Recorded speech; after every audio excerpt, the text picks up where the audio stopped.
Hello everyone, welcome to शिक्षा site. इस video में हम लोग लेसन प्लान देखने वाले हैं और अभी आप हमारे चैनल पर नए हैं तो प्लीज़ हमारे चैनल को सब्सक्राइब करें, क्योंकि हमारे चैनल पर लगभग आप सभी को 50+ लेसन प्लान मिल जाएंगे। और अगर आपको कोई और लेसन प्लान चाहिए किसी टॉपिक पर तो आप लोग मुझे कमेंट बॉक्स में बता सकते हैं। हमारा पूरा प्रयास रहेगा कि आप सभी के लिए वो लेसन प्लान हम अपने चैनल पर उपलब्ध करवा दें।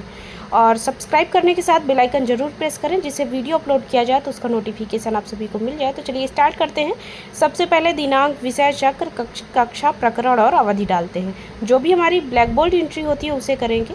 जिस डेट पर टीचिंग कर रहे हैं, जिस क्लास के लिए हमारा लेसन प्लान बना हुआ है, और सब्जेक्ट यहाँ पे विज्ञान होगा। प्रकरण शारीरिक स्वच्छता, और जिस पीरियड में हम टीचिंग करेंगे वो चक्र में डालेंगे। अवधि, जितने मिनट की टीचिंग होती है उसको हम लोग अवधि के अंतर्गत लिखते हैं। सबसे पहले सामान्य उद्देश्य। हमारे लेसन प्लान का जो फर्स्ट हेडिंग होती है वो सामान्य उद्देश्य है।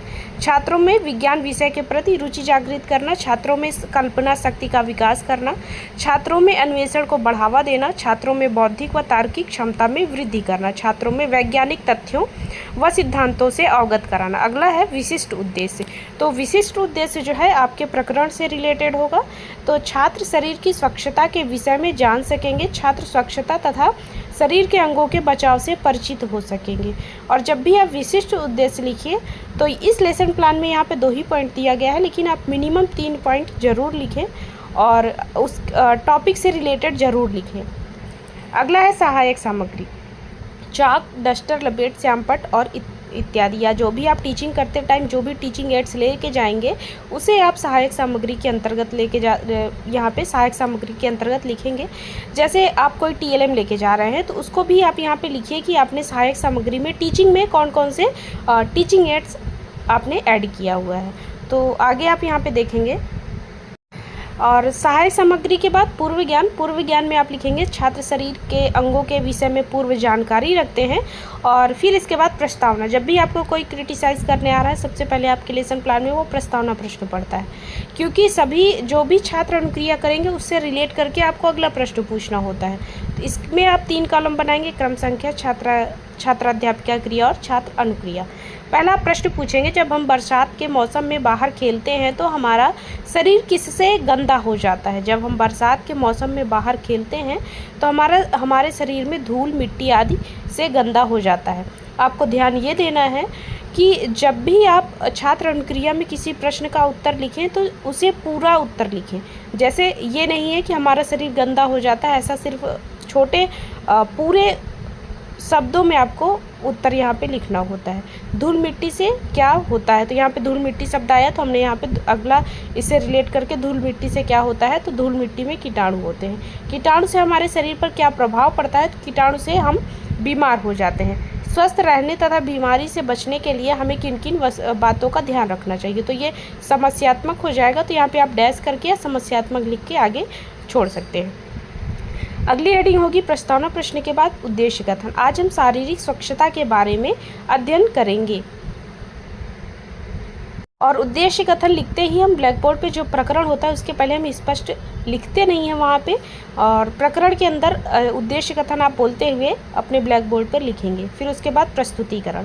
तो प्रस्तुतिकरण में कॉलम बनाने के पहले आप सभी को बता दें कि अगर आपके विद्यालय में बोला जाता है कि आप यहाँ पे ब्लैक बोर्ड एंट्री भी प्रस्तुतिकरण के साथ में ही करेंगे तो छात्र अनुक्रिया के बाद आप अलग से एक लाइन खींचेंगे और उसमें आप श्यामपट्ट कार्य कर सकते हैं। नहीं तो आप एक ब्लैक पेपर लेंगे और उसे कट करके आप अपने लेसन प्लान में उसे भी पेस्ट कर सकते हैं, जो ज़्यादा अट्रैक्टिव लगता है, आपके लेसन प्लान को अट्रैक्टिव बनाएगा। तो इसके बाद शिक्षण बिंदु, छात्राध्यापिका कथन और छात्र अनुक्रिया। अगर आपको शिक्षण विधि भी लिखने के लिए बोला जाता है तो इसके बाद आप शिक्षण विधि का भी कॉलम अपने लेसन प्लान में बना सकते हैं। शरीर की स्वच्छता की पहला आपका शिक्षण बिंदु होगा। और छात्र कथन में आप लिखेंगे स्पष्टीकरण करते हुए कि स्वस्थ रहने के लिए शरीर की स्वच्छता का ध्यान रखना आवश्यक है। शरीर की सफाई के लिए हमें प्रतिदिन सुबह स्नान अवश्य करना चाहिए एवं स्नान करने के लिए हमें साफ पानी और साबुन का प्रयोग करना चाहिए। स्नान के बाद शरीर को साफ और मुलायम तौलिए के साथ अच्छी तरह धोना और अच्छी तरह पोंछना चाहिए। इसके बाद साफ़ और स्वच्छ वस्त्र पहनने चाहिए और हाथों को स्वच्छ रखना चाहिए। खाना खाने से पहले बाद में धोना चाहिए। बच्चों, हमें नाखून की सफाई का भी विशेष ध्यान रखना चाहिए। और आप यहाँ पे शरीर की स्वच्छता से रिलेटेड, जैसे मैंने यहाँ पे छोटे छोटे चित्र बना दिए हैं, तो ये आपके लेसन प्लान को अट्रैक्टिव बनाएगा और कोई भी क्रिटिसाइज़ करने आ रहा है तो उसको भी अट्रैक्ट करेगा कि आपने अपने लेसन प्लान में एक्स्ट्रा वर्क किया हुआ है। ठीक है। और जैसे ही आपका एक स्पष्टीकरण समाप्त होता है, ठीक उसके बाद आपको 2 बोधात्मक प्रश्न पूछने होते हैं। तो शरीर को स्वच्छ रखने के लिए हमें क्या करना चाहिए? अपने हाथों को पानी से धुलना चाहिए। शरीर को स्वच्छ रखने के लिए हमें स्नान करना चाहिए। अगला स्पष्टीकरण है और इसका शिक्षण बिंदु हो जाएगा दांतों व आँखों की सफाई। इसमें स्पष्टीकरण में छात्राध्यापक कथन में आप लिखेंगे, जब हम खाते हैं तो भोजन के कुछ कण हमारे दांतों में फंस जाते हैं। दांतों को साफ करने के लिए हमें ब्रश या दातून का प्रयोग करना चाहिए। हमें प्रतिदिन सुबह और रात को सोने से पहले ब्रश अवश्य करना चाहिए। हमें दिन में 2-3 बार आँखों पर ठंडे पानी की छींटें अवश्य लगानी चाहिए। फिर इसके बाद बोधात्मक प्रश्न आ जाएगा। एक शिक्षण बिंदु आपका समाप्त हो जाएगा, क्योंकि क्लास फर्स्ट के लिए लेसन प्लान है तो आपका लेसन प्लान जो है वो छोटा ही रहता है। जैसे ही आप जूनियर लेवल पे जाएंगे आपका लेसन प्लान बड़ा हो जाएगा, क्योंकि विशिष्ट उद्देश्य आपको 3 पॉइंट पे बनाना होगा, ज्ञानात्मक, बोधात्मक और कौशलात्मक। इसमें आप बोधात्मक प्रश्न पूछेंगे, छात्र साफ करने के लिए किन किन चीज़ों का प्रयोग दांत साफ करने के लिए किन किन चीज़ों का प्रयोग करना चाहिए। दांत साफ करने के लिए ब्रश तथा दातून का प्रयोग करना चाहिए। ब्रश दिन में कितनी बार करना चाहिए? उसका उत्तर लिखने के बाद आप यहाँ पे देख सकते हैं कि यहाँ पे दिनांक, विषय, जो भी आपने ब्लैक बोर्ड वर्क किया है उसे आप यहाँ पे करेंगे।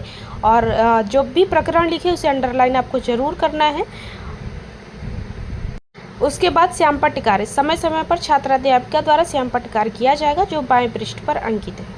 निरीक्षण कार्य की बात करें तो छात्र छात्राओं के उत्तर पुस्तिका का निरीक्षण किया जाएगा एवं त्रुटियों का सुधार किया जाएगा। फिर इसके बाद पुनरावृत्ति प्रश्न, हमारे दांतों में क्या फंस जाते हैं? और ध्यान आपको ये देना है, जब भी आप पुनरावृत्ति प्रश्न, या इसी को हम मूल्यांकन प्रश्न भी कहते हैं, जब भी इसे करेंगे तो इसका आंसर जो आपको मिलेगा उसको अपने लेसन प्लान में नहीं लिखना है। ठीक है, इसका सिर्फ प्रश्न हम यहाँ पे लिखते हैं और मिनिमम आपको 3 प्रश्न लिखने ही होते हैं। मैक्सिमम आप 5-6 या सही मिलान कीजिए, रिक्त स्थानों की पूर्ति कीजिए, ऐसे भी प्रश्न आप पूछ सकते हैं।